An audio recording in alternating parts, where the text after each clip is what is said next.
I didn't know what was normal life after everything I'd been through. Like, I used to sleep with my... This is Take Two. Well done for the past year that you had, by the way. Oh, thank you. You literally, did you start off your, I'm going to call it a platform actually, because like your numbers are obviously dispersed, but did you start off in 2022?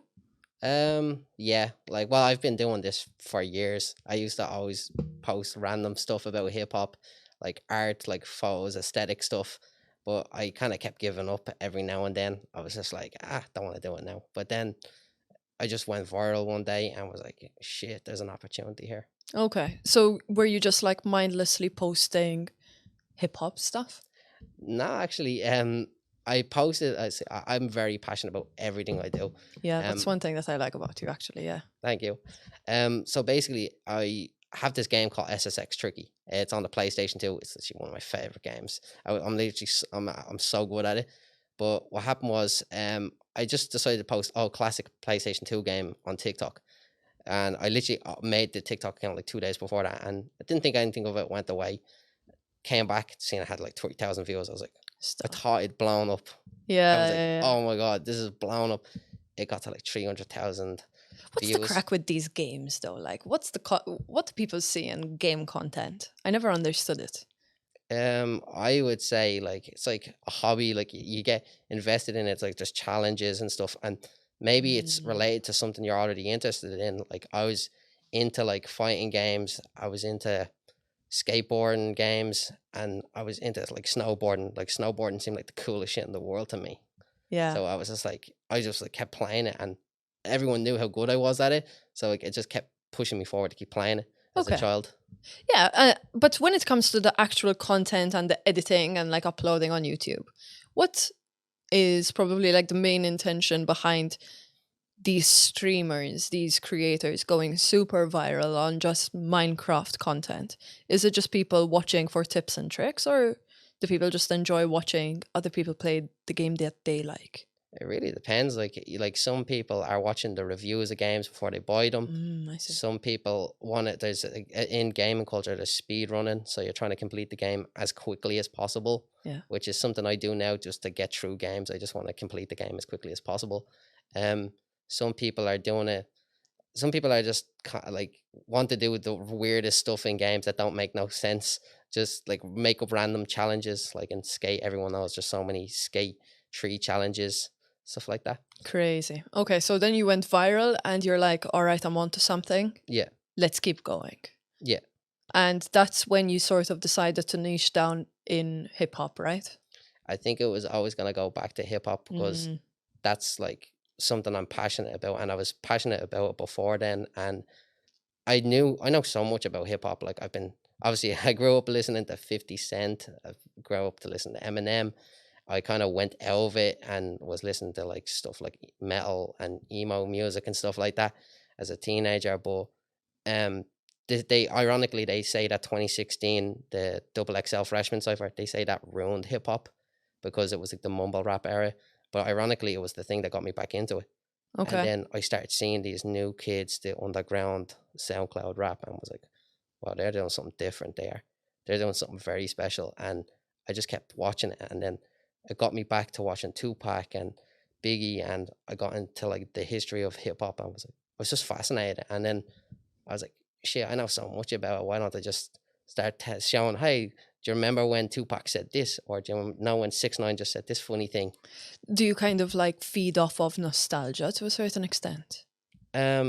Both nostalgia and the new wave of it. Like I think like in hip hop, like that moment with Tupac, there's the Source Awards. It was an award show, and it basically started the war between East and West. Suge Knight started just because he wanted to, and like people look at that and go, "Oh my God!" People like 30 years old going, "I remember when this happened. It was crazy." Like to see these like a cultural moment. Yeah, I see. That's so fucking cool, man. Yeah. Like, and now, so like you're nearly at 1 million. What have you like learned so far? So fair play to you. You had like a list of hobbies, a list of things that you really liked, and you're like, okay, I'm gonna stick to this when it comes to online. I think a lot of people tend to get overwhelmed in going, I like skating, I like dance, I like MMA, I like hip hop music, I don't know what to do, and then I'm just gonna sit here and just be in like analysis paralysis. So you made the decision, okay, we're gonna go with hip hop, which in fairness is a really smart decision, because I think what unites the world is music and sport, probably like one of the easiest things. So after that, then, like, what have you learned since then? Because you edit videos on the bus to work. Yeah. Like, that's so fucking cool. Like, fair play to you. I feel like not that many people like know that. Yeah, like a lot of people like think I'm using the greatest software in the world. I'm just using the crappiest. I even had a crappier phone than this. When I started, it was like the phone was like turning off at lunchtime because it was going dead from the editing and stuff like that. And I would have to charge it.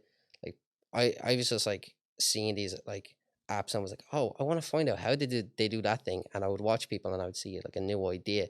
I go, oh, that's how they do that. I'm gonna do that. It annoys me because some things I can't do because I have an Android. Androids are for the win. No, man, iPhone all the fucking way. Like, it's, you know what it is, right? I appreciate and I completely agree that Androids are a machine. Yeah. Culturally, though, when it comes to trends and social media and all that, it's like I feel like everything caters to iPhone. Yeah. So I feel like it's easier to have iPhone, but then like Androids are priced. I'm sure, what is it, like Samsung and stuff, like they're pricey too, in fairness, right? Yeah. Yeah, they are pricier now with the cameras and stuff, and what it's able to do nowadays is unbelievable. Like the machines, they're actual machines. Like, it's so annoying. Like, would you say that you're addicted to your phone? Definitely. Yeah. I mean, who's not nowadays? I think especially if you're a content creator, it's so difficult to just like stay off. You can't turn off. It's so bad. Like, it's so bad. I just remembered something you commented on when I posted when Will Smith slapped Chris Rock, was it? Yeah. You commented and when I posted about Will Smith talking about Tupac, and you're like, you never miss with relevant content. You don't. Like, you don't. I was like, when that happened, I was like, he talked about Tupac. Boom. Instant, like, knew that was going to take off. But are you that type of person that just wants to know everything about a certain topic? Not everything, but like try your hardest to know as much as possible? Yeah. How I go about something is, if I want to know something and how something works, I will find out until my brain is exhausted and I know the information, and that's only when I'm done. And then usually I just give up after that. Yeah, because that's it. Like, when Will Smith slapped Chris Rock, it's like, how the fuck did you go Tupac? Like, that is such a niche conversation that you had to have ended up in, and like a YouTube rabbit hole that probably just like imprinted in your brain, where you're like, yep, I know what to do next. I know where to. How the fuck do you find these clips? Basically, I feel like I'm a very like emotional person. Everything has an impact on me. Like, everything I watch, everything I see, if something said, I feel like it resonates with me. It sticks in like a core memory in my mind. So like, everything I've watched ever since I was a child, I could name fucking movies from like the most obscure things. I could name the most obscure scene in a movie and go, that was amazing. And they'd be like, how did you remember that? Or how did you know this? And since I have this philosophy that I want to connect with everyone and everything. I don't want to be like a rap hip hop thing. Like, I want to connect with the skateboarders. I want to connect with the gamers. You heard me talk about Android, and that's only the start. I have passions about Rubik's cubes, origami, dancing, movies, filmmaking, social media, philosophy. Like, do you have a collection of Rubik's cubes back home? Yeah. It's all cheap ones. Wait. Tell me this. How long does it take you to solve one? My best time was like 50 seconds. But Feck off. Yeah. But that was using the oldest method. That's not like F2L or anything. These are Rubik's Cube, Speed Cube and Lingo. Like, F2L is like a type of like new method to solve it even faster. But I don't even know how to do those things. I just collect them. I'm more passionate about the the weird ones you get, like a 2x2, you get like a 2x2x1. I have literally a 1x1. You know what the issue, and that's where you and I differ, right? Is like I get these weird obsessions all the time where I'm like, yeah, you know, like I'm gonna solve a fucking Rubik's Cube. But then what I do is I'm like, I can't solve it. And then I cheat. So I remember then with this fucking Rubik's Cube that I got, I full on found this website that you can put in the colors in every order of every side. That took me a while as well. And then it gave me a list of instructions on how to solve it. So there you go. But then I didn't lie. I told everyone the cheat code to it. And that Rubik's Cube has never been touched again. Whenever someone used to see that, whenever they used to come over and they're like, can I? I'm like, no. Because then I'll have to spend another fucking 30, 40 minutes trying to like put the colors in. So like my addiction and my interest goes a certain way until it benefits me, and then I'm done. Like it needs to soothe my ego immediately. I'd say that's similar to me. Like I'll get very obsessed with creating something, and then once it's done, I probably won't ever go back to it. Yeah. Like it served me, and then I'm on to the next. If I'm not good at something immediately, out of the way. I can't be arsed anymore. Yeah. But I wish, like the one thing that I've tried to like be a little bit careful with now is making sure I don't invest lots of money into shit. Yeah. Like I don't know if you can relate to that, where you're like, yeah, I'm gonna start some pottery shit, you know what I mean? Yeah. And then you buy the whole set and you're like, fuck, I'm down 300 euros and I can't be arsed. Yeah. But that probably just comes with just interest about activities and hobbies. I love knowing the reasons why people are intrigued by stuff. Like I'm into the psychology, I'm into the philosophy for that sort of stuff. Speaking of philosophy, I bought this because of you. Oh, wow. Yeah. That's amazing. So for those listening, I bought the Kylbalion, or Kylbalion, depends. Yeah. A study of Hermetic philosophy of ancient Egypt and Greece. It's kind of like a secret book, nearly. Yeah. Let's talk a little bit about it, because obviously like philosophy is my stuff. And you swore by it. Yeah. You were like, this book is the reason why I am where I am at today. Yeah. And it has 7 principles. So obviously we're not going to do a fucking philosophy lecture on this stuff. But what does this theory mean to you? Let's explain it. Okay. So like you can take it with there's 3 ways you could do it. You could do it the most, the one that everybody knows, the law of attraction, which is basically identical to the Kylbalion. And there's also the master key system. But for me, I found that the Kylbalion, just something about the way that it's been worded just really resonates with me. I just never thought you could just achieve things like I didn't think about if you believe in something, like you can just you can believe it, this is going to happen, and then you could say, I'm going to use it in the law of attraction, the laws of the universe explain. The law of attraction is you believe it's going to happen.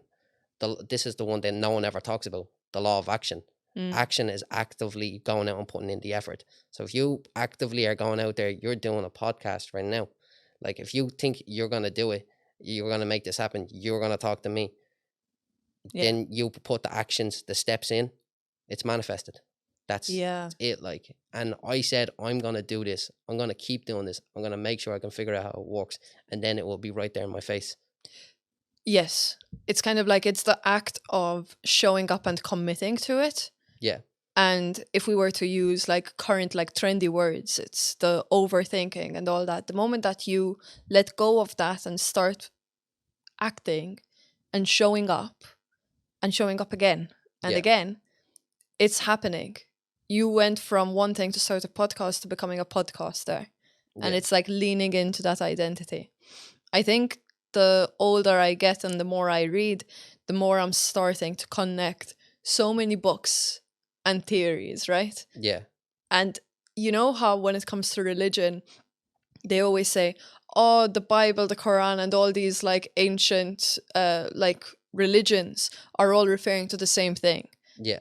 I think it's also the same when it comes to theories too. There's actually a good book called The Complete Idiot's Guide to Alchemy, where there's a philosophy that explains alchemy. Like alchemy was a form of chemistry before chemistry was Yeah. broken down into a science, but it was about like turning like base metals into gold. But it was also a philosophy and like a mindset. But in that book, it has this thing called the perennial philosophy, and it basically boils down to that all kind of philosophies, theories. Yes, the details have changed, but the main concepts are all very similar. So, like in religions, it all usually boils down to being a good person, Yeah. being a respectful person, being a mindful person, and even atheists, they say that religion has gotten in the way, but like it's caused problems. You don't need religion to be a good person. It's like they're all kind of talking about the same It's shit. Like, always the same shit. It's always the same shit. But yeah, like that's the thing when it comes to, like, if we were to go back to this, it's the law of action and becoming. I also really liked the one where it's like what goes up goes down, or something along as the above, so below. as above, so below. Because like I'm going to use every way you can explain that. There's as above, so below. There's the world within is the world without. As above, so below is whatever's in your mind, what you can think can happen. If you actively believe in it, you it will manifest in your mind, Yeah. like in your reality. That's what the world within is. The world without also means. Yeah, like I don't know, that one really hit me. Just even if you were to think about it in general, like for me, I'm trying to remember the moment when I read that, but I was also going about it physically or whatever. There's an equality in whatever happens. There's highs and there's like without this, there's no that. That's I don't know. It's a fucking cool one. Do you think it's helped you? Like, do you often refer to it? with the Kybalion. Mainly I could just recommend someone go listen to the Law of Attraction, but because that's so trendy, it's practically a dead thing. It's being a horse, like that's already dead. Like yeah, like The Secret is super trendy. Like the message behind it is so fucking good. Yeah. But I think obviously when it comes to social media in general, there's always going to be things that like taint it. Like they mess it up. Yeah, if you go and like everyone's sick of hearing about the Law of Attraction, so they don't want to hear it. But if I say read the Kybalion, it does something. It says like, what is this thing that I don't know about? Yeah. And then you might be intrigued to look into it. I have people that have DM me saying, I read that book. It changed my life. Yeah. I'm actively seeking out my goals now because of it. I believe in it now. Yeah. I think there's something so magical about ancient wisdom. Yeah. And I'm so happy to just see philosophy starting to trend again, whatever it may be. Yeah. I kind of made this like little pact to myself that unless I have to read a book for like a podcast or whatever, this year I'm going to be reading psychology and philosophy books and memoirs or autobiographies. I really want to get into that just because I think you can always really learn from other people's mistakes and lessons and just like go ahead and like fuck the self-help shit now. Although I'm mad into this personal development and whatnot, but like philosophy is it. Yeah. That's where it's at, honestly. Asking questions. Like I used to be really obsessed with philosophy. I still am, but I kind of feel like I got my answers from what I was thinking. Like I would go, what do I think of religion? Is there a God? And I came up with my own theory in my mind. I wrote it down and I moved on. You move on. That's it. It's like, and that's what I had to learn. It's like now it's getting repetitive. Now I know. Now I need to create my own theory. Yeah. And it's not about like the curiosity ending, because that's the fun thing about curiosity. Yeah. It never ends. But I need to park it. Yeah. So when it comes to like the God shit, I've said this so many times. Every time I go on a podcast, like as a guest, God is always brought up. Yeah. Every time with me. I'm like, what? Why is it me? But I think it's just curiosity and just the opportunity to chat about this sort of like whimsical, wise, ancient stuff and theories. And that's all the fun stuff. You were talking about, so we were talking about hard work, and you mentioned something really interesting where you were like, this book or learning about philosophy helped me set stone or like pave a way for something bigger than me. Like it kind of gave you a vision.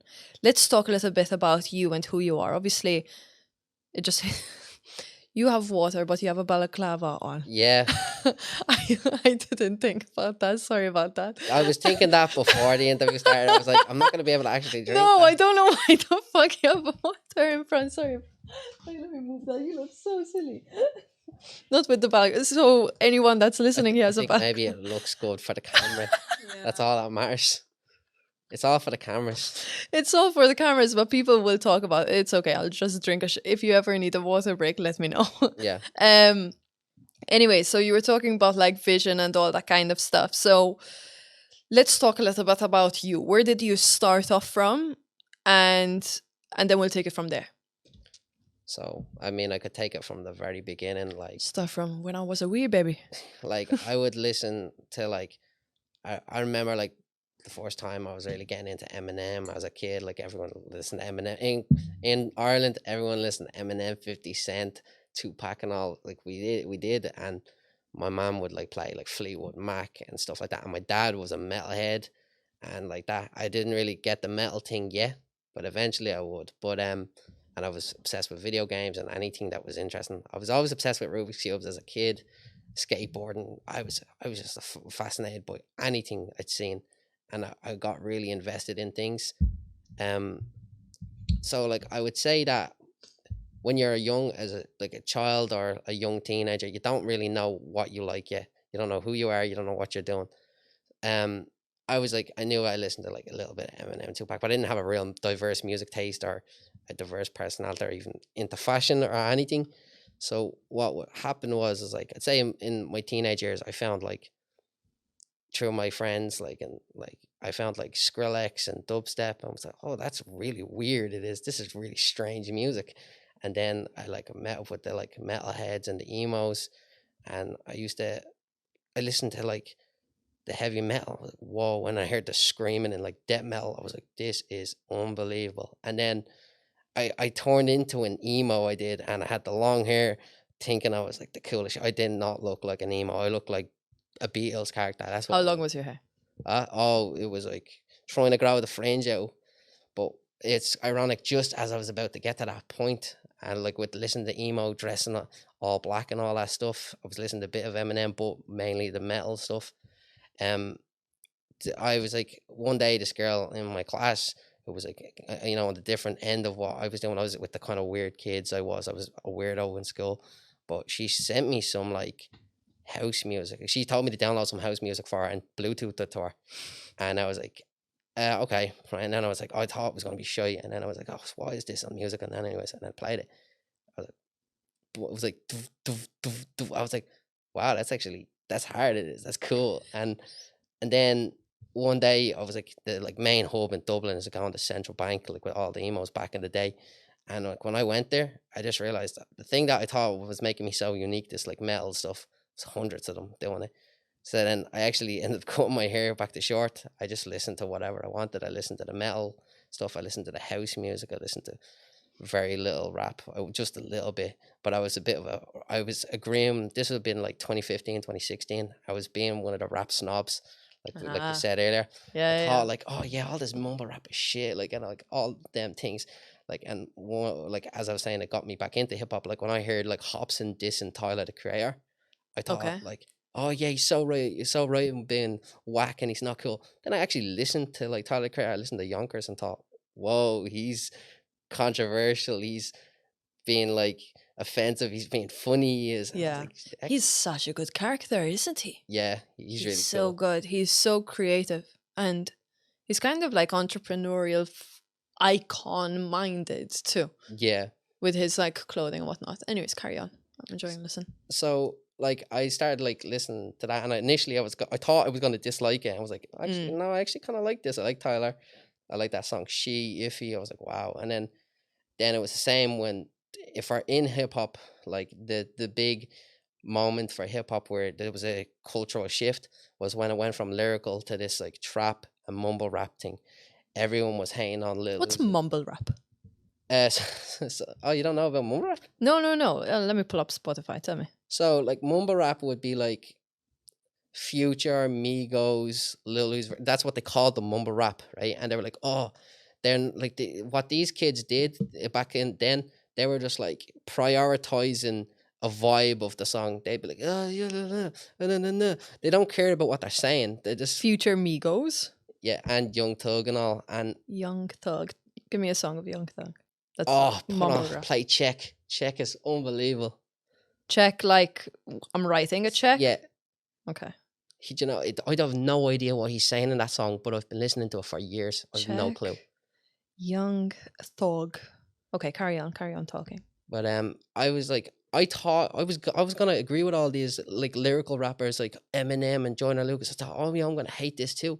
And then when I listened to it, I was like, this shit's a vibe. Like, what the fuck are they hating on?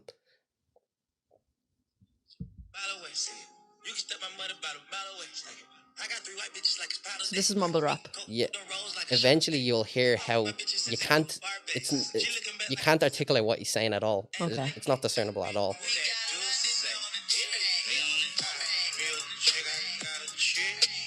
Hey.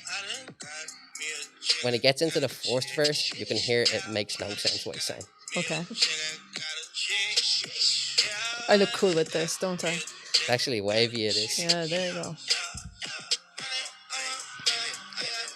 Oh, this is nice. I like it. Oh, look at me, I'm learning. I'm cool now. All right. And that's how you don't get monetized, my friends. Yeah. Carry on. Oh, monetization. It's mad, it is. Do you have issues with monetization, actually? So basically, there's like the shorts fund on YouTube. You get like paid. Like they don't really they don't care about the monetization. It's like if you're making shorts content, your videos are doing well, you get approved, and then you just get paid from it. It's good. It is. I won't get into like exactly how good it is, but it's just like you get this content, and like if it goes off, like it could be anything. It doesn't even have to be yours. You could literally someone could steal someone's like video that's not changed at all, not edited, post it, and they could get a message saying, "Oh, congratulations, your video did well. You're gonna get X amount of money at the end of the month." I remember being really fucking creeped out when I saw a TikTok of mine while scrolling on TikTok. That Really? wasn't mine. Yeah.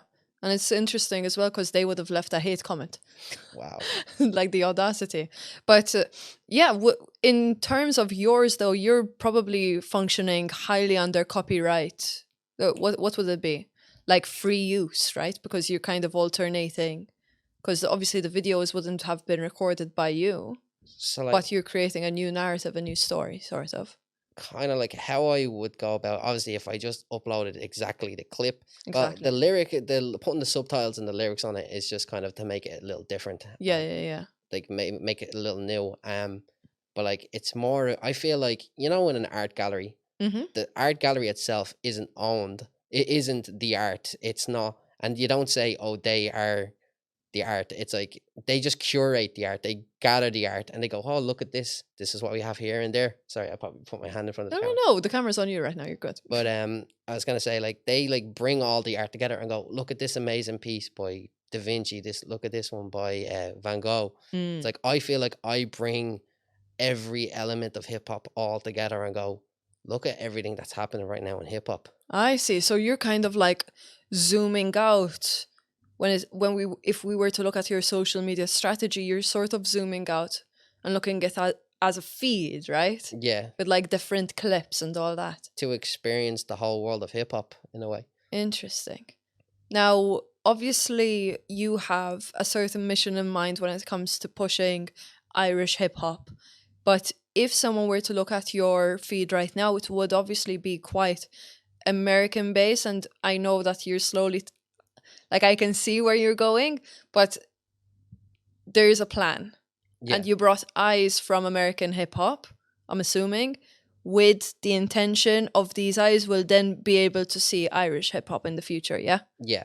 Okay. So how I'm thinking about myself is, like, in America, they have World Star Hip-Hop, they have The Breakfast Club, they have No Jumper. They have all these American hip-hop platforms. The UK has Press Play, Link Up, GRM. Ireland has Dare Fact and me. Dare Fact have been here for well longer than I have. Like, I'm literally nobody compared to what they've done for the scene, and like what they've done is made a full Irish platform for hip hop, and it's amazing. There's so much history on that platform of like all the artists, the growth. Like literally a kid just starting off rapping, and now he's like one of the big guys in the scene now. It's really amazing to see. But I don't feel like what I'm trying to do is like, all right, they made an Irish platform. I have an American audience. I have a bit of a UK audience. I'm like, maybe let's get these eyes now into our scene. Maybe we could get some global exposure to the scene. Have you tried it so far with Irish Yeah, clips? and there's different Also- receptions Okay. for it. Like, Tell me. obviously, like an example wouldn't be the best example, but it's a good thing. Like Versatile, I love Versatile. I posted that, and that video went viral for Ireland, right? But I'm trying to get the another part of it was like, I'm trying to see how can I get the eyes into Ireland? And I was thinking, what if I talk about the Irish drill that's going on, all these like things, because that's gone global. Drill is gone global. It is. So I thought maybe I could get those eyes through that. So I would post about like Officer and stuff like that, and they're very big. And like I'd post about the fumes, the engineer thing, and people would go, I didn't know this was Ireland. Or Ireland, they have different comments and different opinions on it because they don't understand it. Like Ireland is in this very specific place with hip hop where there's some artists who use an Irish accent. Some of them are more comfortable to using a UK accent. And personally, I don't mind whatever you do. Do what makes you happy. Like if it sounds good, I'm fucking playing it. That's it. Yeah, that's it. But I'm trying to get those eyes and say, this is Ireland. This is what we're doing, because our scene hasn't got that global exposure. Like Drake came from America to work with the UK, and then that brought something to there. I want to see if we can bring something to like, can we get those eyes on Ireland? Can we go get that one artist that could blow up and make our scene like to the next level? Who do you think will be the one?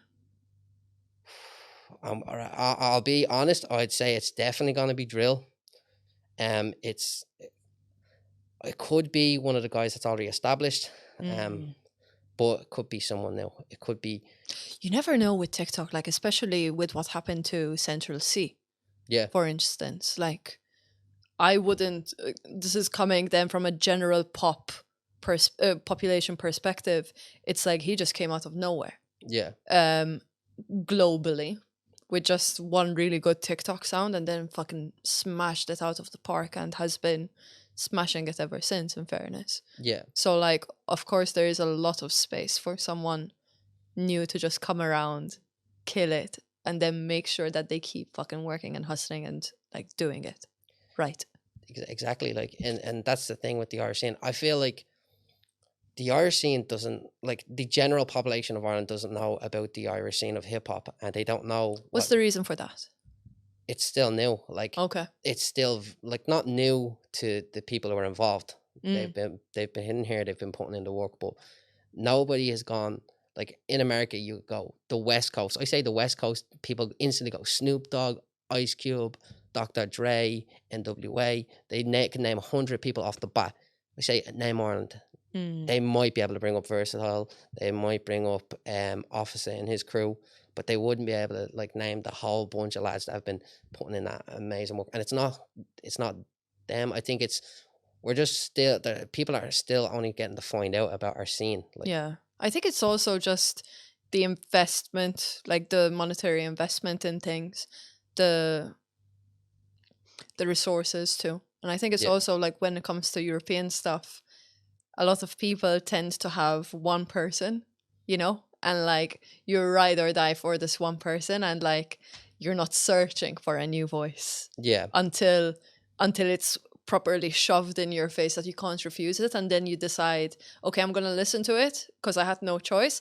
I am now going to decide whether or not I'm with them or against them. Yeah. That's how it kind of works. It's a little bit tough. It's annoying. Yeah. And like, I feel like, I mean, as I say, I get very obsessed with like everything. Like right now, like I didn't know about the Irish scene until like, not really. Like I knew about Versatile, I knew about Ink, but I didn't know about all these amazing lads like that are doing like the craziest music I've heard of in years. Like AC130, he's like to me, in my opinion, I think he's one of the best in the scene, 100%. Like, loads of them. Like, I don't even think I can name them all. Have you gotten like weird requests sometimes now that you are growing and you are visibly showing the fact that you want to support Irish artists? Do you kind of get tough requests to digest sometimes, where it's like, oh, push this, please. And you're like, I don't want to. I'd say like more you know when like it says like reply to a comment, it shows the like reply bubble on TikTok. I hate that. I never do that. I actually usually put it at the end of the video so no one actually sees it, but it still comes up on people's feed that I replied to someone. Okay. I don't really think about what people are asking from me. I want to do whatever I want. That's it. Like, and I am so diverse that I could literally post something you couldn't completely left field the next day. Yeah. Like that's just who I am. The anonymous feature really fucking helps you out, man. Yeah. I think so.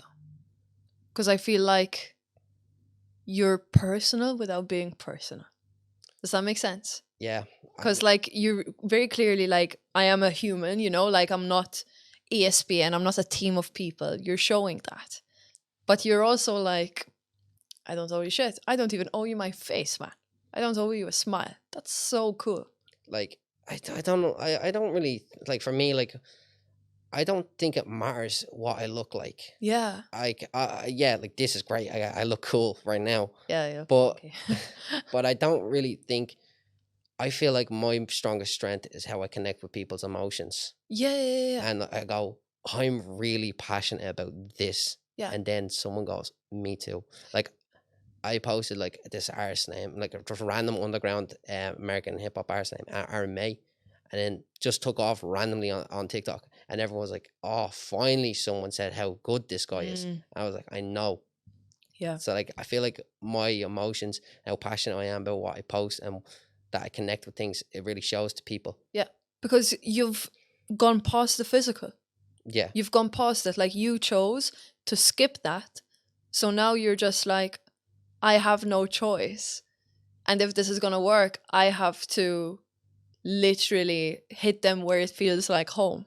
Yeah. And that's unreal. Like, that's such a talent.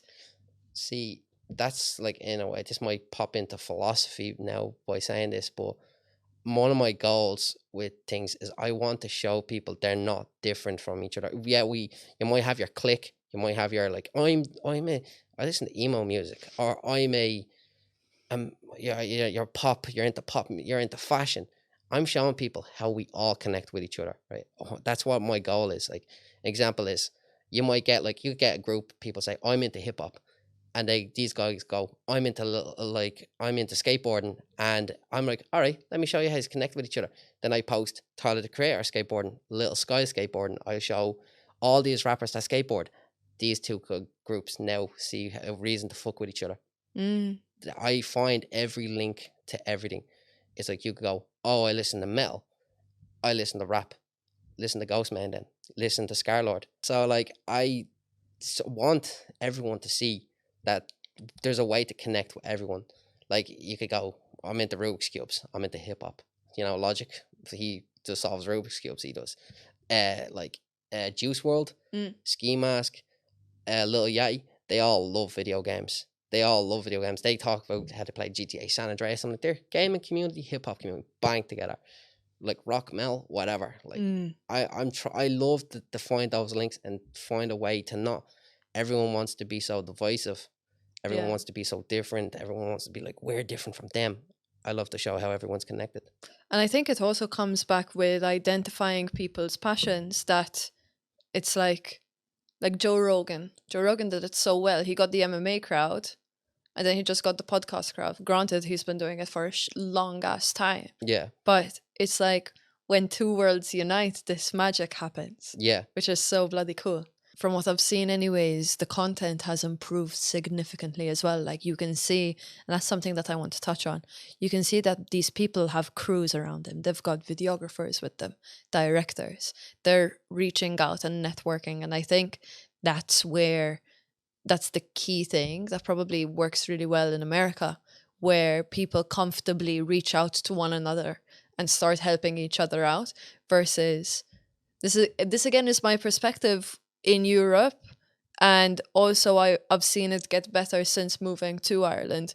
But that element of collaboration and helping each other out Yeah. is somewhat new in Europe versus America, because over here we're kind of like, I'll figure it out by myself. You know, like if someone wants to like support me, linger around, they will. But now it's just like you're reaching out to people. Like that's something that I want to talk to you, which is you're putting yourself out there, but you're also making connections. How Yeah. how have those connections helped you? So like especially when it came to like Irish hip hop, when I just started supporting it, Yeah. like Versatile, like they like pretty much instantly were like supported me back, and I was like, I was gassed. I couldn't believe it. I was like, what, they're supporting me back, and I got to work with them a bit, and it was really great because like I had like everything I thought about who they are as a person is exactly what like Casper Walsh was like. He's exactly what I expected like from him. He's a good guy. He's a sound lad. And when I started like going, hey, let me look up. I didn't even know much about their fact. I was like, I just clicked on the scene. Hey, this rapper just released a song. I texted him, and he was like, yeah, okay, we'll do some things. I did an interview with him and all, and he kind of introduced me to the scene. Explained there's a lot to it. There's a lot of different elements. There's people from all over Ireland making music. And then I kind of figured it out from there, and I started finding out who everyone was, and then I started reaching out to everybody initially, and a lot of people didn't reply, but the one like surprisingly, some of the guys who were the biggest in the scene that you would think would never reply were the ones that were like, yeah. It was the same experience I had the other day. I tried to collab with New York pages for hip hop, and it was all the small guys who didn't reply. The biggest guy in New York hip hop was the one that said yeah. Why do you think that is? I think it's because people have a perspective. They think, oh, this guy's too big to like ever work with you. Like he's like gonna look down on everybody. But like just because that's the narrative you see in your head doesn't mean that's what's reality. That you can't base what you think of people or whatever. Like just because someone could be like literally have like 2 followers, you think you're gonna help them, but they don't want to fuck with you. Like it's nothing got to do with the size of their clout or whatever. It's usually just what the person's like. So yeah, I'm trying to like put myself in their shoes though. So like if someone were to approach me with 100k and I'm at 2k, why not reply to that if the intentions are right, you know? Yeah, Which they obviously are, like from your end, I'm saying anyways. yeah. Like sometimes I wonder if it's like an intimidation or if it's just like like a stubbornness sometimes too. I think obviously like there's so many factors to why people might not want to do it. Like maybe they have a creative direction that they're going in. They don't want to do interviews. They want to have mystery behind them. Maybe they don't trust you. They don't actually think I don't think you would actually like not to want to set me up in an interview and ask questions I don't want to be asked.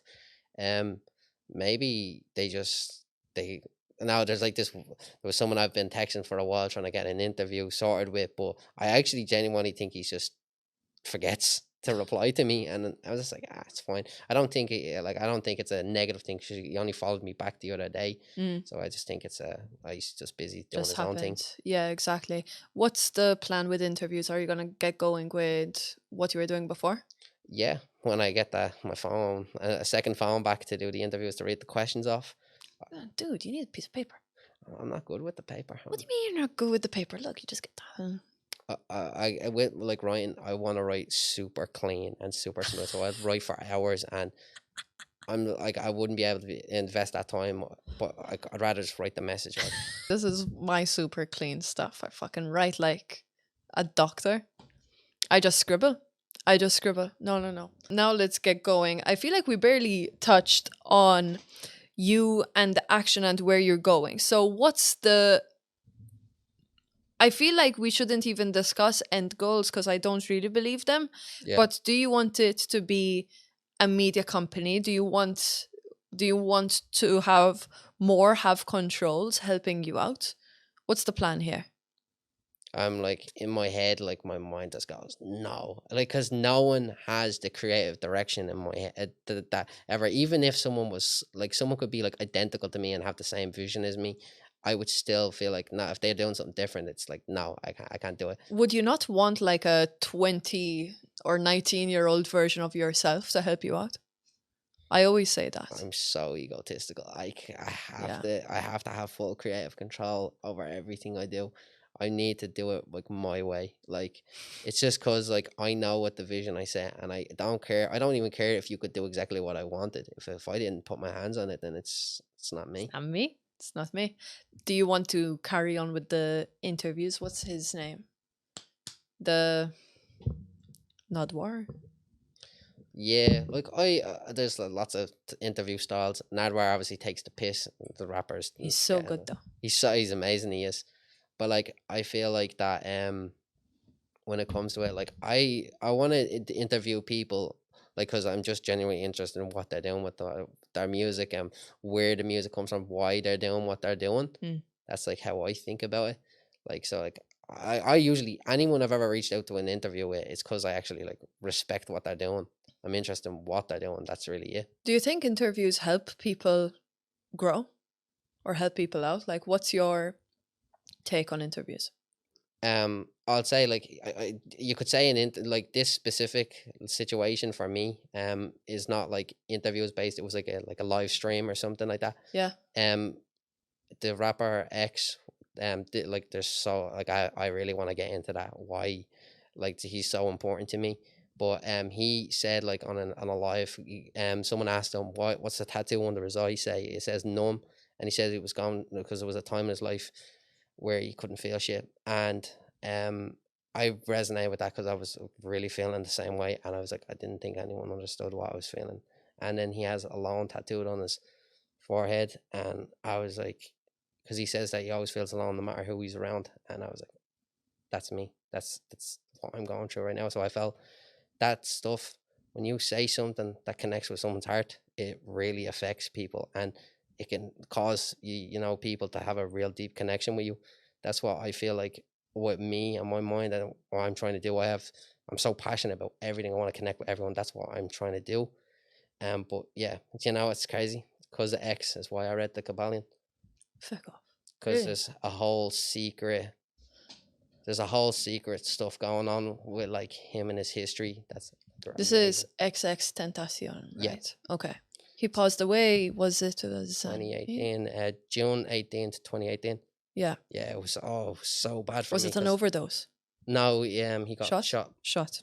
See, like how I explain it is like, as I said, that thing where I connected with him, that was well before, you know, he really took off.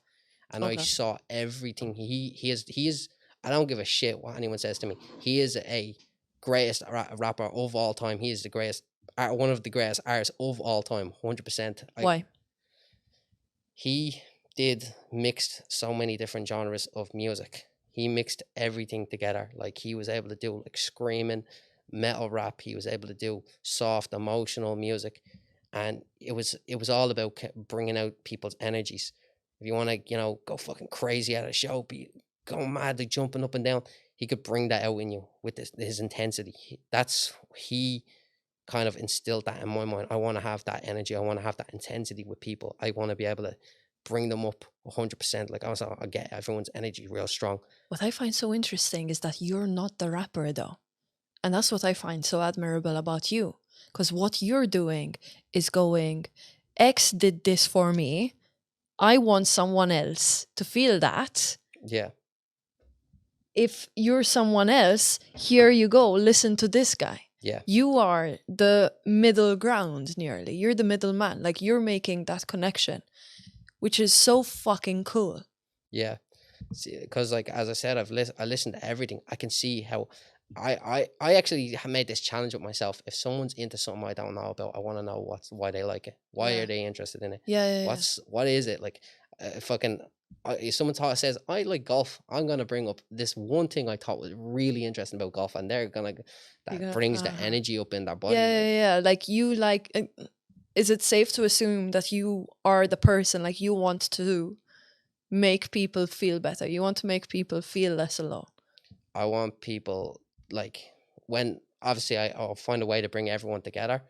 That's like that's what my philosophy thinks. I support people of every race, color, you know, gender, sexuality, religion. I want to connect everyone. And I see, like, even though it's just a fucking hip hop platform, if people listen to me and they understand what I see in the world, they can see a way to connect with each other. Like, and that's why, like, I try to bring everyone together. My platform brings hip hop people together. But if I bring, like fans of female rap in, I get the women demographic. Yeah. If I post a drill rapper, I'm getting like the people probably impoverished in the hoods, stuff like that. If I post Logic, I might get those nerdy kids that are into like, lyrical rap and whatever. Yeah. If I post movies, like clips from movies and TV shows or whatever I post, like I can bring them all together. And then I say something that matters, something that actually like is important to me. Like if I say, oh, like Tupac says, like about abortions, like that he says, and since a man can't make one, he has no right to tell a woman when and where to create one. I'm like, maybe I get everyone together, then they hear, and then they can come to their own conclusions. But maybe I might have that one impact on that one kid, or I might post a video where a rapper is saying like, don't get involved in a gang, don't do this because it affected me, it traumatized me. Like, do what you can, find a passion find a creative outlet, do anything, get out of the hood. That there's like, because dying for the gang isn't worth it. Like, Yeah. if I do that, like, that's why I bring everyone together to hear things that matter, like what I care about, and like see, like, stop being fucking racist, like stop being sexist, stop being homophobic, like fuck off. Just get everyone together, hear things like that's. It's kind of why I do it, and I try to make my platform not liberal, not conservative. Like I don't really like, because like, listen, my philosophy is, let's say you're like, oh, I want to like make the world a better place. I want people to educate themselves, be in thing, and let's say you start a crystal like bookshop, something, or for educated people. Obviously, the only people who are going to be there are people who are already educated, people are already into spirituality, already into community development building. How the fuck are you going to reach someone listening to like New York drill that's talking about stuff? You need to bring these people to you and then say something to them. You can't wait. You can't just do something for like this group and expect them to hear it. They're never going to hear it if you're not reaching that audience. I have an audience of that people listen to like drill music, that hear shooting, stabbing on the up block. And then when I post something that says, don't do that, like, get rid of the knives, stop with the knives. If you have a problem with someone, have a knock or something, have it sorted out 1-to-1. Don't die for a gang. You need to be with the audience, then to say something important to them. I see.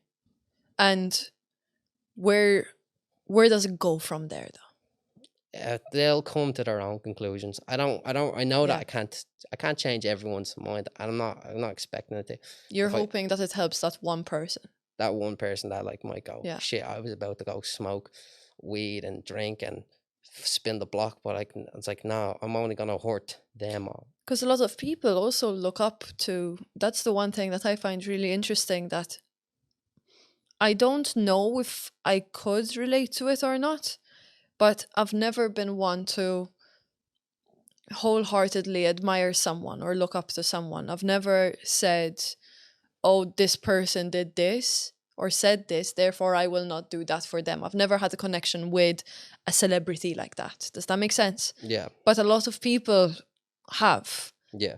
And I'm assuming it could come from a place of privilege for me, but those kind of messages would help that one child that his only outlet is a pair of earphones right now, Yeah, like, I'd say that when you're like, you obviously, if you have like grew up, educated, your family took care of you, or in a community, you like, and maybe when you need support, like you're just going through a little thing, because you're like, let's say you're not like poor or something. Yeah. You're just going through regular stuff. You have a family, you have friends, community. It's the worst thing that could probably happen is your boyfriend breaks up with you, this thing. Yeah. But I'm talking to a kid that has been like in a situation like me, like that's been through like hell, like had no support, and like, so for me, that like X at one point, I felt like that's all I had, that was my guy, and maybe I could reach that one kid that is in that same situation, doesn't know what to do with themselves.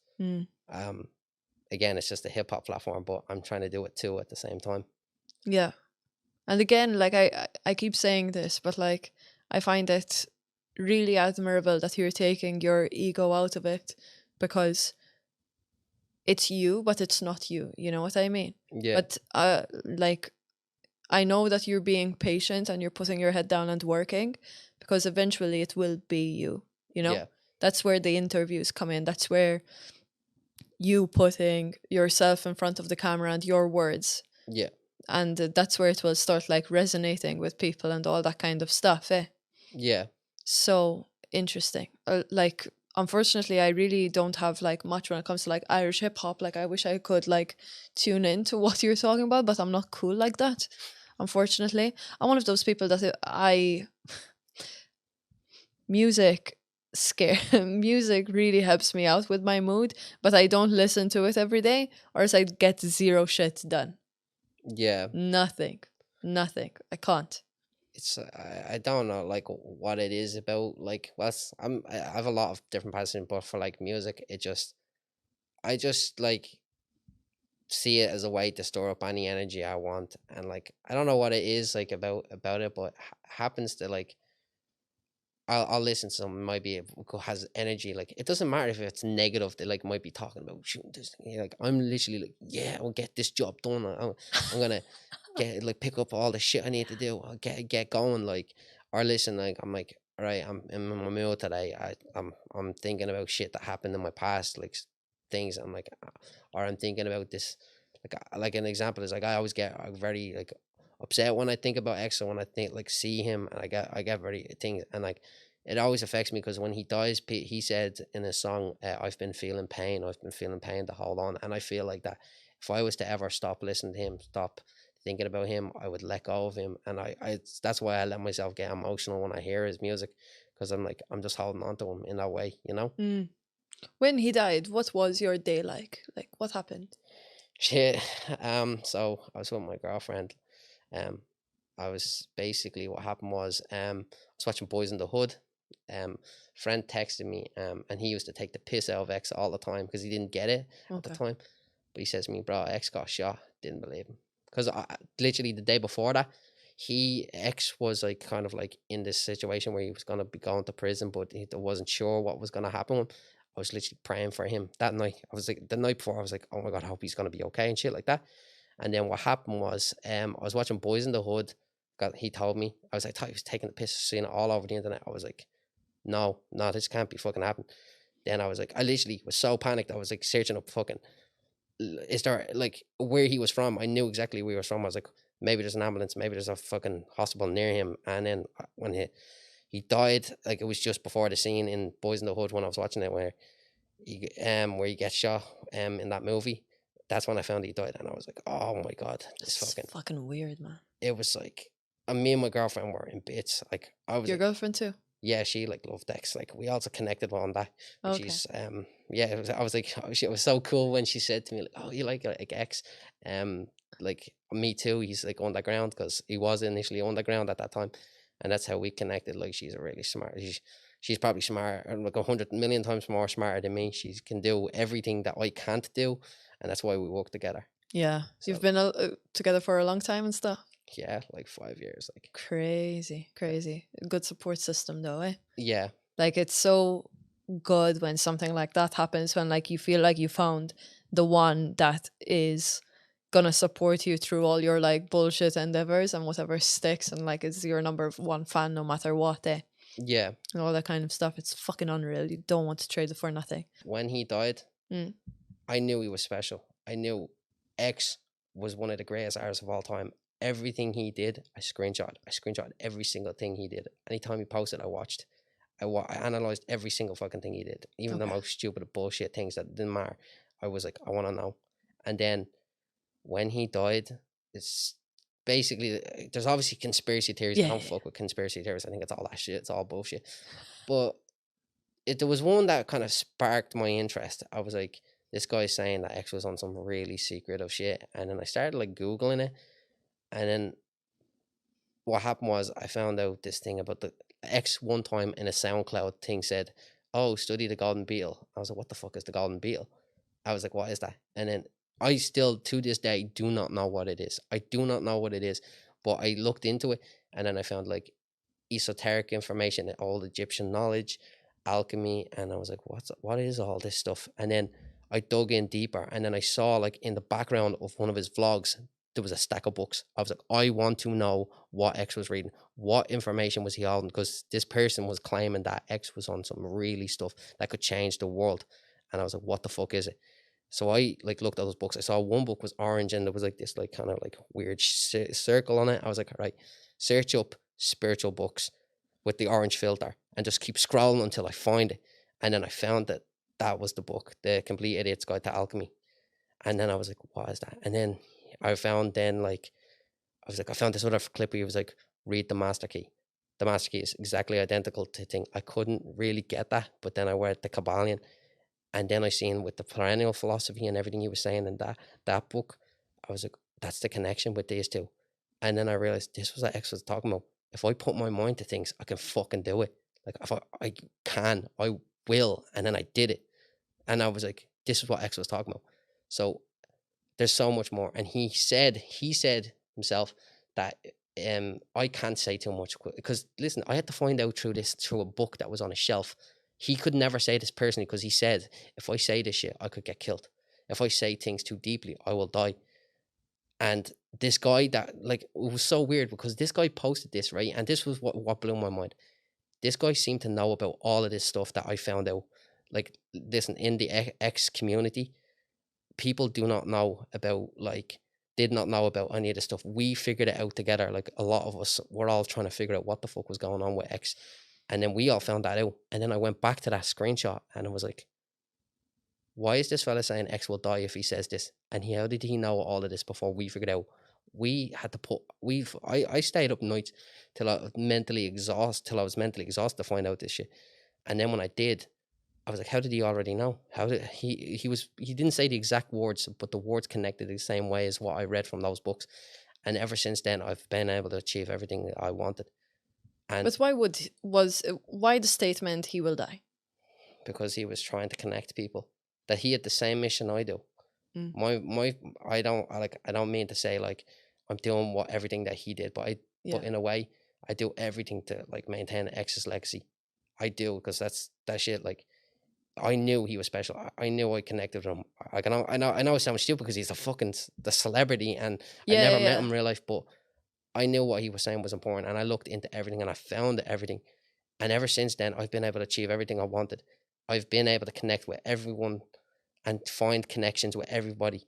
So I feel like if you're able to achieve what you want in the world, connect everyone, like, and find a way to connect people. There wouldn't be fucking wars. There wouldn't be like, oh, we're beefing with this country, or we're having issues. I said beefing with this country, like on some street shit. Like, but I mean, if there wasn't like conflicts and war, if we could find ways to connect people, even with religion, the way that this book even finds a way to resolve the issues of religion, a way to like make people see they're not so different. I feel like if you were able to connect all of this shit together and get everyone on the same mindset to see we're all not so different, maybe this could actually resolve the problems in the world. And I know it just sounds bullshit because I'm a fucking hip hop platform, but I seen it all. No, but like, your message is obviously bigger than what you're doing right now. I really hope people are listening and like reading between the lines and what your message is here. It's not like a clip is going to cure the world. I know you're not saying that, but yeah, it's like being open to different perspectives, being open to what the people that walked this earth before us had to say and what worked for them, and applying those principles and figuring out what works for you with good intentions. That's it. It's the good intentions and the selflessness. I feel like I always talk about purpose as well. I always say this, where purpose is the moments that you figure out what you can do to help other people. Yeah. That's where it turns from passion to purpose. And a lot of people try to like sit down with themselves, open up a journal, go like, what is my purpose? What is my purpose? Your purpose is what is going to help others. Yeah. What is going to help other people feel connected to the life they're living right now, to the people that they're around. And then once you figure that bit out, you have to make it your mission to go at it. Yeah. And that's the key. I feel like that's the key. And the beauty is figuring out what that thing is, right? Yeah. Because I think that a lot of people, especially like popular people or whatever, sometimes tend to peel the onion a little bit further and go like, oh, this acting gig that I'm doing is going to help someone else. But yeah, like it will. Maybe that play that you wrote resonated with someone and changed their life, about that book you wrote, that article you wrote, like that clip you posted. You never really know, eh? Example, like with that, it's like there's a movie called The Bronx Tale. I was literally watching it on my lunch break and work today. Movie has had such an effect on me because that guy he's the gangster in the movie. He's the one telling the kid, "Don't do this. Like you don't need to be in the streets. Like learn the how the streets work. Learn not like what to say, what not to say. Like to be like." And then he's the one who's telling him to do everything right, and like he's listening to him, and then his dad is also saying the same thing. They're, even though they're like, he's the gangster, the father is just the father.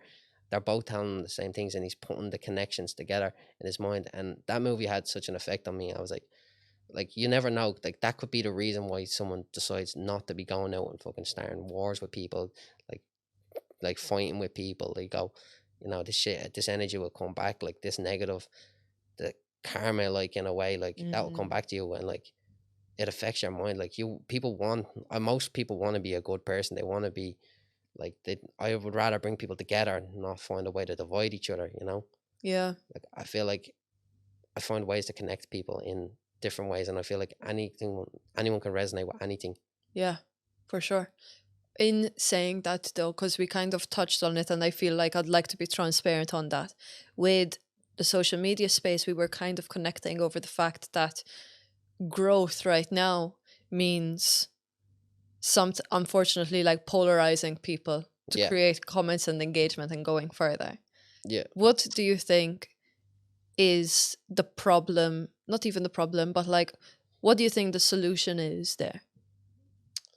So I feel like I play a part in a lot, like in the most controversial sense of it, but I find ways to like get people to talk and have discussions, and they disagree. Yeah, because right now the way people start discussions is unfortunately an argument. Yeah.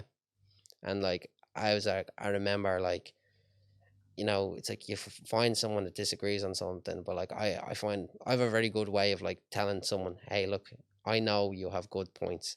I just want you to see my side, and I see like there a middle ground with you. Like, obviously, like fucking on social media, I'm not gonna sit down and convince everyone of fucking everything. Yeah. But like, I find like there's ways to like I get people in with like things like Snoop Dogg says something, he'd never mentioned Tupac in the greatest rappers of all time. That's gonna bring people to argue. And next thing I'm posting about like, oh, this rapper says this, and like it's like something that's just something that isn't controversial but connects with people. Or hey, here's this rapper from Mexico or something like no one knows about, and like let's see if it's fuck with him, like, and then people find those connections. Like, damn, I found that artist because I never would have known about him. Do you find social media frustrating at times, or do you ever get frustrated at certain things? I kind of like understand the philosophy of trolling. I get it. I think it's funny, like shit. Like, you can say, like, obviously people want to like argue with people, and they wanted to say the most controversial shit for the crack, like, but like, and like, no matter what, even people you could formulate the most articulate argument and have the most logical conclusion, and people will still disagree with you. So I don't really care about what happens. Like I'm just like, fuck it. Like, people saying dumb shit, sure, they're not getting paid. Like, I'm getting paid for making content. They're just arguing for no reason. If they want to say, all right, look, I always say it to my girlfriend. My girlfriend's like same like me, gets very like emotional about, like, she doesn't like when, like, if she sees someone, like, let's example, like body positivity. Someone could say, oh, body positivity is a very good logical thing, and then there'll be men in the comment section saying thing. I says, don't go into the comment section. Why are you going in? Like, yeah, you might be lucky one day and find a comment section that's positive, but there will always be that one idiot that's saying something that you don't like. But I'm like, fuck it, like, you could do the most like happy PC non-controversial thing in the world, and there'll be people disagreeing about it. Like, I think sometimes like the easiest solution that social media platforms refuse to do, and I understand why from a monetary perspective, is if you remove the like feature on someone's comments, the comment section would be nicer. Because I think a lot of people are just constantly competing on who's going to be the meanest and how am I going to get that dopamine of people finding my comment witty or funny. How often do you see a comment section where everyone's saying the same thing? Same thing. Never. Really? It's like it's unless it's like something that's like, nah, not even that. Like, I'd say like when like an example is that when I posted Iron Maiden, underground hip hop artist, most of the comments were people who knew about him, goes, finally someone's actually supporting him, blah blah blah. It's like, but there's always like someone goes, who, like, because they've never heard him, they're just trying to take the piss, like Trying to take the piss. Why? So that they get a little bit of likes on that. yeah. You know? If you remove that, I don't know. Obviously, people are gonna figure out how to be mean either way. You know? As like people on like online and content creators, Yeah. we just need to accept that we could post anything and there will always be someone disagreeing. And to be honest, we need them in a way. Even if we hate them, we need someone to go, Tupac wasn't the greatest rapper. Because if someone says that, the comment section goes ballistic, our numbers go up. That's just what happens. And to be honest, even if a comment section is going crazy, like the next post you post is something really positive and like something that could really connect with someone. And at the end of the day, I always try to make my content just, hey, the music's good, let's vibe to it. Then here's something that actually matters. Here's something entertaining. Here's something motivating. Yeah. Here's something good. Yeah. And like just keep it at that and keep going. And if it doesn't land, if it doesn't stick, just repost, re-upload or something. Yeah. Yeah. Anyways, do you think we're all good? Are we all tuckered out? There's so much to talk about when it comes to this stuff, isn't there? I'm really bad with remembering certain things. Like, I don't even know if I've covered everything that I want to cover. I feel like we covered your mission, your philosophy, hip hop, the concept of still showing off. Yeah. Like, I feel like there's so much more to things. But when it comes to this sort of stuff, it's always like, especially because I want to make sure that we don't go into, like, I can't ask you things about you. Yeah. Because you're you, but you're also not you. Does that make sense? I think I have two things that I'd like to talk about. One, you're not gonna dislike, but you're gonna be like, oh, here we go. Go on. So like one, you're asking me like, what do I have a religion? Am I religious? Do I believe in a God? Yeah, let's go there. All right. So to me, logically, this only makes the most amount of sense. People say there is a God, right? All right. Like, no, I'm not being a dickhead about it. Where's your evidence? Is God right here? Show me him. It's real to me. That's what they'll say.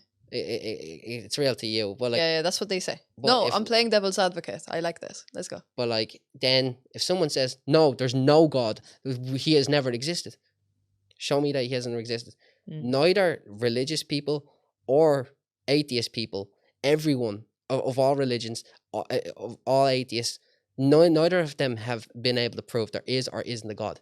So the only thing we can do right now is fucking calm the fuck down. Let's just go, all right, you believe in this? You believe that there's a Muslim God? You believe that there's a Hindu God? You believe there's a Christian God? You don't believe there's anything. All right, cool. Let's all just sit here. Let's not fight. Let's just agree to disagree. And when we die, we will all find out. So I'm okay with just sitting there going, there is, there isn't. It's whatever. Like, I'm here right now. Like, when I die, I'll find out. Yeah. And that'll be my answer. Or maybe when you die, nothing happens, so you won't even know if you'll just go black. You know, nothing. Yeah, exactly. Look, the thing with religion is a lot of people so many people have such a massive fear of death. You know. Yeah. And then it's like, where am I going to go? Who am I going to go to for comfort over that? I think it's also, I don't know if I had this conversation here. Yeah, I think I did. A lot of poor people are very religious. And the reason for that is because it's like, it's going to sound so fucking bad, but you weren't blessed with physical riches, right? you're going to be blessed with the promised land. Yeah. That's the one thing that they are holding on to. Yeah. You know? And that's what feels really fucking real to them. An interesting statistic is that a lot of poor people or lower class people buy more lottery tickets. Yeah. Why? Oh, I didn't even know that. The reason why they do that is luck. Yeah. They're holding on to that one lucky thing that's going to like change, right? Now, where the fuck did I go from lottery tickets to religion? But the correlation is that they're holding on, they're clinging on to hope. Yeah. Is religion harmless when done personally? No. Do I think that a lot of people hide behind it to be dicks? Fuck yes. Fuck yes. And the reason for that is because I was brought up in a Roman Catholic country very similar to Ireland. There isn't that much of a difference. I don't know about Ireland, but in religion class, we were taught that we look at the New Testament as Roman Catholics. We don't look at the Old Testament. So many people really hold on to the Old Testament when they want to. What happened to love thy neighbor? It's literally 2 commandments that are in the New Testament. It's love thy neighbor as yourself and love thy God, or something like that. Like, that's the second one. People forgot about, Jesus Christ, the adultery one in the 10 commandments. Where did that go? All these fucking polyamorous sister wives and all that shit. That, like, people are adapting a Bible and a piece of text to themselves, but then saying that that is how other people should live. Yeah. I think things changed for me in terms of religion when I let go of the scriptures and went to God as the universe. So it's not agnostic, because I do believe in a God. I don't believe in the bullshit churches. Does that make sense? Yeah. Yeah. Like, I don't know if you can relate to that. Like my dad, like he's pretty much the same thing. It's not really about the churches, but he has a faith in God, and Yeah. that's one thing was why I'm not against religion. Yeah. I'm also not against if you're not with religion, Yeah. because some people are like, religion is the thing that keeps them involved in a community, Yeah. that respects Yeah. people. They like believe in the goodness of the earth, and they think when they die for being good, they'll be in a place where everyone's happy. You know, it's heaven. Yes. So like, I'm like, I would rather be around someone who's religious and is a good person than an atheist who's a dick, who's like, the world doesn't matter, fuck everything, I'll do Exactly. what I want. That's it. And I think also with our generation, a lot of us, not a lot of us, I'm not going to put that assumption, but I feel like you can tell that this generation is slightly lost in terms of the compass, you know, like the Yeah. guiding compass, because we got this freedom of choice that is brilliant, but there's that darkness that it's like, I don't know where to go. Yeah. Which obviously would have helped older generations in a certain way. Yeah. So it's like the pros and cons to everything, right? But like, yeah, like when it comes to faith, it's, I don't know. Would it be fucking cool to show up every Sunday and just like sing your heart out to some really good gospel music? Of course. I mean, like, yeah, his music, they got Sunday service. Sunday service, Jesus Christ, whenever, like, it's so good. Yeah. That, like, what's Jesus is King? That album. It's like when he says Jesus walks, even though I'm not religious, it impacts me when he says, Oof. I talk about the money, sex, lies, videotapes, but if I talk about God, my record won't get played. That shit hit me. I'm like, oh, I don't even believe in God. I feel that so strongly. Like, Yeah. Because it's so cool. It's interesting. Like, I feel like with religion, it's like, I'm rather, I don't mind if people are religious, they're not religious, but I'm just like, hope it motivates you to be a decent person at the end of the day. Don't be like sexist, don't be racist, don't be Yeah. try, you know, be inclusive with people, men, women, whatever. And don't hide. Like, if you have an issue with someone, if you feel uncomfortable because of someone's identity and presence, if you're hiding behind a scripture, I do think that's cowardly. Yeah. Or any cop out. It's a cop out. Excuse for being a dickhead. You say, oh, I went through this because my dad beat me, or whatever excuse you have. You need to heal. You need to do the inner work, man. Yeah. And I'd say, like, you know, just the second thing about Because I haven't mentioned, like, I've been, like, I want to get into too much of it, but I've been through a lot. I've been homeless. I've seen, like, things that would call for therapy, like, people fighting people, you know, really dark stuff. And, like, I would say that, like, when you grow up, I see that, like, my traumas resurfaced over a couple of years, and I seen, oh my God, like, how does this stuff have that affected me? I can't trust people. I don't know how to, like, I didn't know what was normal life after everything I'd been through. Like, I didn't know. Like, one thing I'd say is, like, one time I used to sleep with my shoes on because I was so scared for a fight happening, for like trouble downstairs, shit like that. I was like, I have to be ready to protect myself. That's, like, how bad it got. But, like, I didn't use my trauma as an excuse to go, I need to relax, I need to smoke, I need to drink. Like, not that I don't, like, smoke cigarettes or I don't drink. I do in recreation, but, like, I don't use it as a way to get over my, like, problems, because then it just becomes the problem. I know that the way to get out of this, to find something you love, find something you're passionate about, go and achieve it, and, like, work for it. Fucking, if you're struggling right now with something that you're going through and you hate what you're doing with your life, or you're like, you know, alcohol, I know all about it. Go and fight for it. Fight for a community. Fight for your friends, to be around decent people. If you're choosing to be around you're gonna manifest that shit. If you're around someone who's dealing drugs, drinking, fighting, they're like, yeah, why you're gonna live that life if you're around that. If you put yourself around educated people, people that want to help the community, people that want to, like, make like, someone, even if it's just fucking something as stupid as, hey, we all like Rubik's cubes, and you're passionate about that too. Be around that person, because that person's gonna actually bring out something good in you. With those people, and then do that, because that's what's gonna bring out your real purpose in your life, and it will actually be your escape from your, like, problems. How did you do the inner work? So initially, like, when I was, like, a kid, like, I remember I went to, like, a therapist, and, like, as a teenager, and I was arrogant. I thought I was fine, because I was only with my friends. I was like, I'm with my friends. I'm not where I was in that place anymore. I'm like, I'm happy with my friends. Why do I need to go to therapy? I know who I am. I know what I want to do. And, like, then it's like when you get older, you're like, it's like the small things. You're like, I can't, like, I'm, like, scared to, like, argue with, like, my girlfriend or something, because I'm like, I seen where arguments go. It's like, I'm, like, around people that drink. I don't want to drink, because I've seen people drink. I get anxious at parties, because every party, like, in my house, and it was someone getting battered, someone getting jumped, someone fighting over some bullshit, and, like, I was traumatized from that stuff. I seen things like hell, and, like, I was like, I wanted to get away from that, and, like, in my, like, I feel like, I think I lost my point, but what was the question? You're not losing your point. Carry on. What I spoke to you about is, how did you do the inner work? What techniques helped you It's like, cope with the experiences that you went through?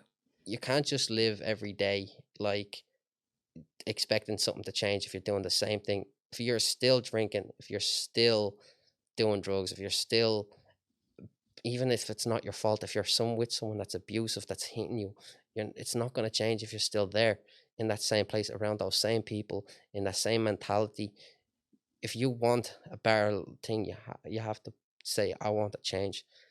And obviously, it's not just about the inner work. It's, hopefully, if you can be around the right people, find the right people, because we're not solo individuals. We need people. We need to connect. We need to like, find people that will help and care. And hopefully you will find someone that wants to help, and be around the community that wants to think. You need to not only want it, you need to find those people. And, like, usually if you don't believe it's going to happen, it's never going to change. How did you forgive? I say, how to forgive. I don't really know. Do you feel like you forgave people? I used to say, I used to not really ever like the word forgive, because Or let go, maybe? I'd say, like, because, like, there's like it's this. Remember the way I said I'm passionate about like anything media and like anything in Breaking Bad. There's the scene where Jesse says like the fella's saying that like we shouldn't judge ourselves for what we did or what we did wrong or what we went through, and he's like, why not? Why should I just forgive? Like, and he's talking about himself. Why should I just forgive? No matter if I, so what, if I just keep continuing to do the wrong thing, I should just forgive myself and then do it again and do it again.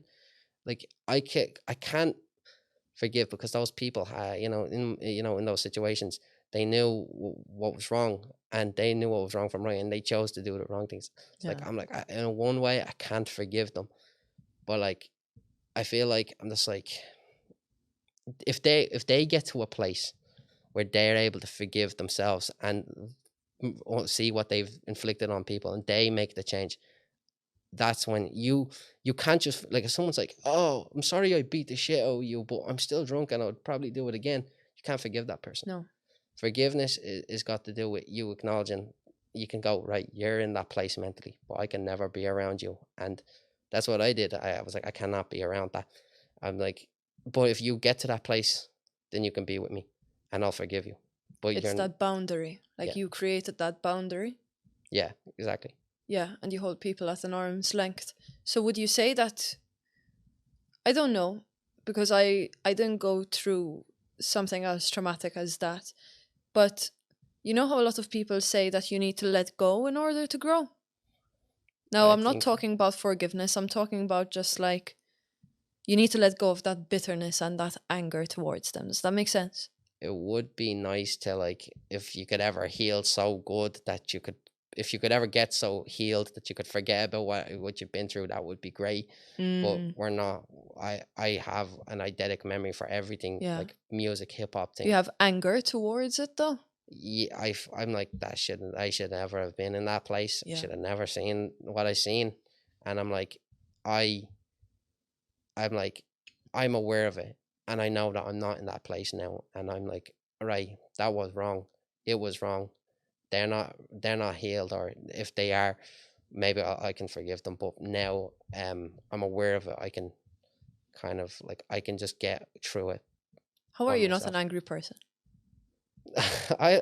That's why I'm asking so much. I'm not pushing on the concept of what you should or should not do whatsoever, because I completely agree with what you're saying so far. What I'm trying to figure out is, because I know that if people are listening to you right now that went through a similar situation, probably feel a shit ton of anger, if not hatred and bitterness towards the people that caused this harm, right?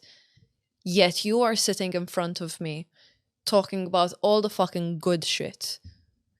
Now, in saying that, that probably comes from a place of you decided at a point in life going, I'm done being angry at the world. I'd say, like, you can never get out of a place that you're still in. Like, that sounds like you're saying, like, physically though. Yeah. Like, if you're still there, you can never, like, I'm in a better place now. I see the world better. I'm trying to do better things. But if I was to go back to where I was back then, those people are still doing the same things. And I'm like, right, you're in that place. Like, you took yourself out of it. Yeah, I don't have to be. And like, you can find a way out. Like, anyone that's went through anything, like, if you can find a way out, get out. Like, obviously not a true, like, something like suicide or something, but a good means, like, whatever's like a way thing, like, even like, like someone's like an abusive relationship, find a way out, like, reach out for support. And then you'll figure it out once you get out. I think that's the key thing there. And then your reality will be the good things. And then you can see that they've healed and moved on, or you can and forgive them, or they're still in that place, but you can kind of move on and just keep. It's like, you just live your life. You're not there anymore. You can live, breathe, meditate, and you're here, and you can be with, like, a good person. I'm not there anymore. I'm here with this moment. Yeah. And how long did it take you for that? I don't even, you know what, this might be crazy, but I've never actually thought about that. I think this is the moment I'm figuring it out. Yeah. It's just weird. I never even thought that. Yeah. So- It always like crashes on you, eh? Where it's just like, holy shit, man. Fuck. Yeah. Like that has happened. And here I am, you know. Yeah. It's the power of now, man. That's something that I've been trying to work on recently. It's the present moment. I've lived in the past for so long. I've lived in the future for so fucking long. And it's like, what I do now is what's going to matter in hours time, week, Yeah. month, years as well. Like that's the fucking weird thing. Yeah, I don't know if you can relate to it, but it's like there's that shift in you, and that's the one thing that I'm struggling with right now. It's the present. As in a way, music, art. So just get in the moment, feel the vibe. Yeah, you're Even right. meditate. Like I do meditation. Does Like it help you? I haven't been doing, actually. That's kind of a lie. I haven't. I Been heard doing, transcendental meditation is really good. I follow this one book that's done by a scientist, and he's also a Buddhist. So he's What's the book mixing called? both the mind illuminated. Okay. He mixes both science, like the actual how the brain works, plus, and he uses the most logical words to explain, not like woo woo, like I call it woo woo stuff. When things get too conspiracy spiritual and it doesn't start to make sense, I'm just like, all right, that stuff isn't figured out yet. I want scientific. I want clear, clear evidence for the information. I want, it to be like, what's the word in college? When things are assessed, like, well, Yeah. I can't think of the word, but it's like when things are like reviewed, peer reviewed Yeah. by experts, and they know exactly what they're talking about. I Okay. don't deal with bullshit. Like I'll listen to it, but I'll keep one foot out the door. I'm like, So I you're wanna saying know your what's real. butthole doesn't tingle when you close your eyes and go, I'm just like, I was like, wait, what? What was it? What was Wait, where's she going? Yeah, but no, look, the thing is that like neuroscience and then bring in a little bit of woo-woo stuff if you want to be a little bit woo-woo. But yeah, you need like peer-reviewed shit, eh? Like it helps you out. Yeah, you need to know the facts. If you don't know what you're talking about, you just like it. Because then it's hard to explain it to other people. I think that's the one thing I've noticed as well. It's like when you're trying to explain like a really cool concept that you're fascinated with, right? Yeah. And then you go explain to someone and they're like, what the fuck are you talking about? Yeah. And then you go, holy shit, what am I talking? What am I talking about? Like, I can't explain this on feeling, but I can explain this person that came up with this theory and the research that went behind it and the science. There you go. Exactly. Actually, one thing that I could also bring up about that, like, there's a lot of books that help me. So I'm gonna shout out my books. Shout out the books. I love this little book club. So here's the books that like got me to understand everything. Yes. The Complete Idiot's Guide to Alchemy, specifically the philosophy section of that book.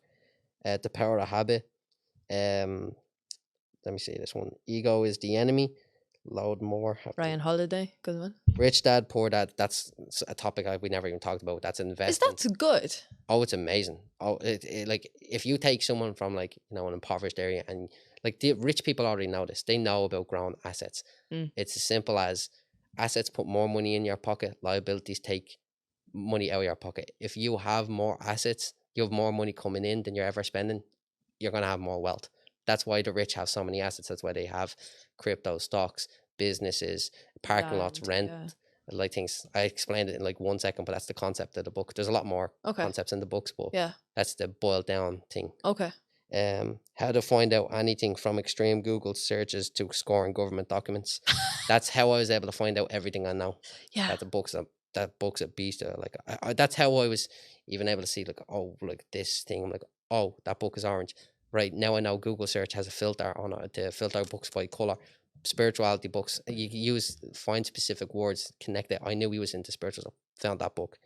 How to build self-discipline.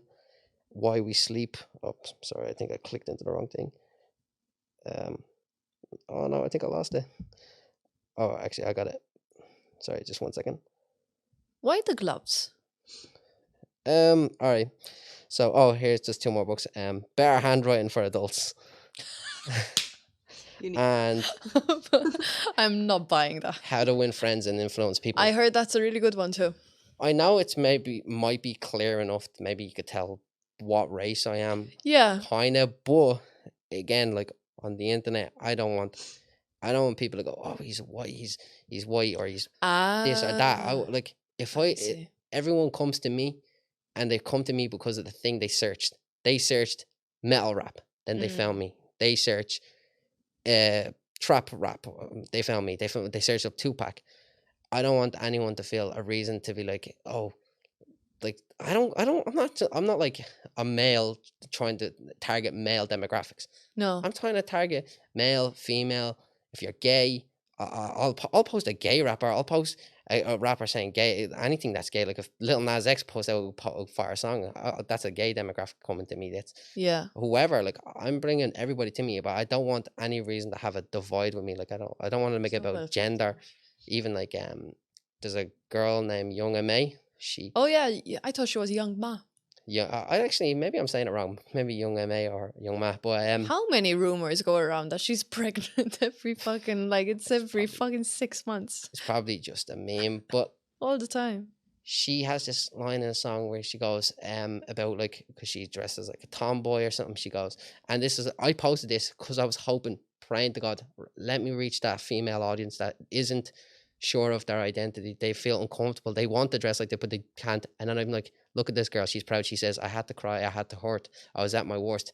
Mama didn't like it when Mama always wondered why I never wore a skirt or wear a purse. I tried to be girly once. Unfortunately, that didn't work, because when she embraced her identity, she became like who she is, and everyone loves her for it.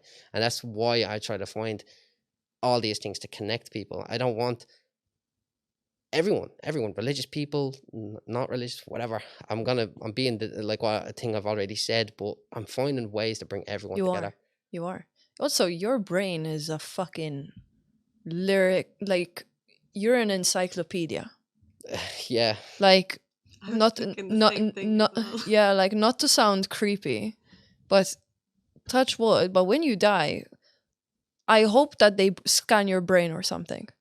Cause like it's fucking something else, honestly.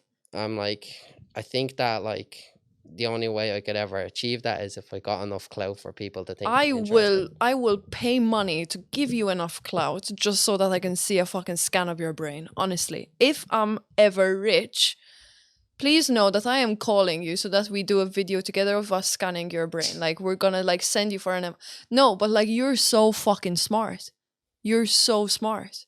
Thank you. And you're so kind as well. Like, you know what's funny is like, you know, this is like, it's like kind of like breaking the like fourth wall or whatever you call it, the third wall. Yeah. Is it the fourth wall or third wall?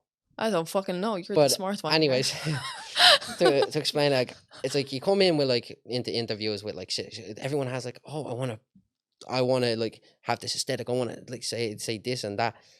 I'm like, or they want to like project something of themselves. I don't really care. I'm just my mind, and I express whatever I'm thinking. Like I don't really think, oh, I want to say this. And I also, when I was strategizing about how I was going to approach this interview, see the way you could watch this interview over again, and you'll probably see that at one moment I'm getting emotional. Next thing I'm bringing out energy, and I'm seeing like the little like triggers in your emotions. I'm seeing. And the next thing, I'm happy, I'm sad. Not sad, but I was like, get clearly affected by what I was saying. Then I was bringing up something that really like passionate about. Sorry, I'm losing my point. But what was I trying to say? You're talking about observing people and observing behaviors and the intention going into this interview and breaking a wall. So I was thinking like, oh, maybe I could play the strategy of like being like super calm, like maybe being mystical. Maybe being on like their secret shit going on about, like things. And there is. That's 100% true. There's no bullshit about what I said. There is. But like everything's kind of like, I don't play games. No. I'm not a persona. I didn't come in here thinking I'm gonna do that thing. I just came in here and just expressed how I felt. When it comes to podcasting and when it comes to interviews, I think a lot of people go in with a strategy. And sometimes they're so vague. It's so vague. It's so fake. Yeah. And sometimes it's just difficult to like sit through and all that kind of stuff. So obviously with this podcast, right, it's not niched. It's not. Because I'm curious about everything and anything under the sun. So I'm interviewing people like, God, imagine if I just came on and asked you like, let's talk about hip hop and that's it. Yeah. I don't know what the fuck to ask you about hip hop, dude. I'm interested. Tell me more. That's basically my approach with all of this. Would I see massive growth if I were to niche down very quick? Sure. And then it's also just like, I don't know. I think this like conversations like medium that I keep having is my like little like protected baby, where it's just I want to see the true version of people. I want to have more conversation. I want people to see you in a new light, and I hope that people saw that from you. And I think this is one way that could also help close up the interview podcast. I don't know if you say interview or podcast. I just call it an interview. But I think how way to like close it up is I went into this, you know, your audience would be the kind of like, I would say they're like interested, like, you know, society, what's going on, like what people are thinking, like obviously development. It's more, you're not posting something that's like ignorant shit. It's like Yeah, I you're hope so. reaching the intelligent kind of like people who are probably reading. Spotify told me they're specialists. Yeah. So I'm gonna go with that. They're interested like in things like, they're not like interested in ignorant shit. They're not watching the Kardashians. They're watching this because it's like talking about society and development. I was thinking like, I like to say I'm not smart. I'm not a genius because I do dumb shit. I do things that don't make sense. I'm like, I'm an idiot. I stay up way too late. I don't eat breakfast, the right breakfast in the morning. I drink a Red Bull. So and like sometimes I think I'm get arrogant and I get like, I'm like, I think I know something, right? And I'm aware of that. And like, I was thinking I could play this interview and like maybe try to like ignore the mask, ignore the face, hear my voice and see like I'm intelligent. But then I was also thinking to myself, nah, fuck that. I just want to fucking be me. I just want, I'm not like, I'm not going to, this is not a, I'm not trying to like say, hey, everyone like me because I'm intelligent. I'm trying to, you know, appeal to you because I'm trying to show you how much I relate to you. I'm like, I'm not playing a game. I'm not trying to like win you over. I just want you to hear me and maybe see if something connects with you. Yeah, yeah, that's it. That's the way it is. And then in time, you'll attract the right people that are attracted to you. You know, that they want to stick around. That's it. Even with this, it's like, could I be doing more? Sure, but and like it's everyone. I want like I see the way you said like I'm intelligent. I'm not gonna say I'm intelligent. I want to be like, oh, I'm the smartest person. No, I may you might consider that. I might be able to reach, because I talk about intelligence stuff. I talk about society development, the world, and philosophy and sociology. I'm able to talk about all that, and I'm able to reach that demographic. I'm trying to reach everyone. I could sit here and act as dumb as shit if I wanted to. I could be like, oh yeah, fuck that shit, fuck that bullshit, because I can connect with everyone's energy. That's why I connect with like the drill rappers, like yeah, the vibe and the mood. Yeah. Like I can say dumb shit when I want to, and usually when I do, it's because I'm like trying to connect with that audience. And like, because I'm like, it's like sometimes, you know, dumb shit is funny. Like, you know, 6ix9ine acting like an idiot is funny. Like, yeah, it's funny. I think it all depends. I think I'm very silly. Like as a person, I'm very silly. I'm very sarcastic. But then I'm also very serious. Yeah. And that's the one thing that I don't understand is like, it's how do people feel so comfortable? We were talking about this. How do people feel so comfortable being a douchebag of a person, have a douchebag persona? How do you feel comfortable committing to that? But I think it's because it's my issue that I haven't dealt with yet, where I don't feel comfortable. Like I have an issue with that at the end of the day. It's not like they should. I just take it seriously. Yeah. But at the end of the day, this is like, what are we? We're on a fucking spinning rock. Yes, be it like, if that's like, what you want to be. Like, it's like I could like, you know, I posted like a meme, right? Like, and it was obviously someone was calling it low intelligence. Like this would only appeal to the low intelligence demographic. But even if it did, and it just shows that I have the capacity to vibe with someone who's intelligent and someone who's dumb, because it was like a meme that says when she won't tell you the kid's social security number, and then it's like a fella pretending to fight a woman, and it's like he's getting into a fight, and like he's like, oh, this would only appeal to the like lower intelligence IQ people. Yeah. And I was like, this just proves my point. I'm able to connect with them and the thing. Asshole. Fair enough, though. Yeah, look, it works. it works. And that's the beauty of anonymity. That's the beauty of connecting with people. And you've got a very fucking juicy noggin up there that is gonna fucking take you places. Like, I'm so happy that I got you at this point. Yeah. Because God knows where the fuck you're gonna go, man. There's so many. I've so many ideas, and I don't know what way it's gonna go. I'm like, will I do this or will I do that? First step. But it's sky's the limit. I can Sky do is the whatever I limit. want. You can, and you will. And I really fucking hope that people don't shy away from supporting you, because a lot of people tend to shy away from publicly supporting people. But like, you got this. You actually do. Thank you so much for joining me. I really appreciate it. No problem. I appreciate it. And thank you everyone for watching / listening. Goodbye. I can't relate, I did it on my own. Look how we grow out the concrete, 2 rows stuck by the code. I'm trying to take it as Buying a her. Oh, what? A hurl. A her. Oh, hurl.